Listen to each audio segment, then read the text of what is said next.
ওয়াসাল্লাম মান সাব্বা নাবিয়ান ফাকতুলুহু। এর অর্থ হলো রাসূল বলেছেন যে নবীকে গালি দেয় সে যত বড় ক্ষমতাধর হোক না কেন আর সে যেই হোক না কেন তাকে হত্যা করো।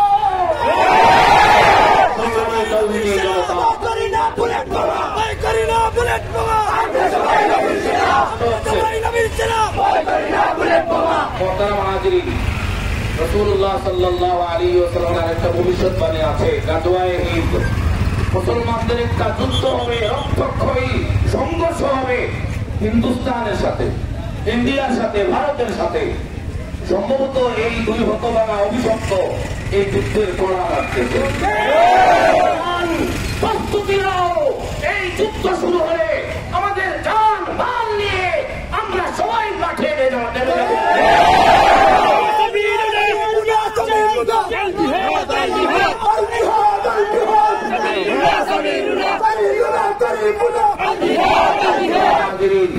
আমরা অন্তর্বর্তীকালীন সরকারের প্রধানকে, প্রধান উপদেষ্টাকে আমরা আহ্বান করব, তিনি যেহেতু জাতিসংঘে রয়েছেন সুতরাং তিনি যেন সেখানেই সারা বিশ্বের প্রধান রাষ্ট্রপ্রধানদের সাথে তিনি রয়েছেন, তিনি যেন সেই জায়গায় এই ব্যাপারে নিন্দা জ্ঞাপন করেন এবং প্রতিবাদ করেন।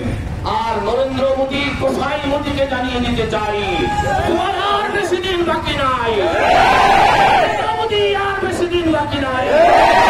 কিছুদিন যদি থাকতে চাও তাড়াতাড়ি এদেরকে ফাঁসির কাস্টে ঝুলিয়ে সারা বিশ্বের মুসলমানদের অন্তরকে ঠান্ডা করো। সামনে আরো যত ডাক আসবে আমরা প্রত্যেকটা ডাকে সাড়া দেব তো ইনশাআল্লাহ।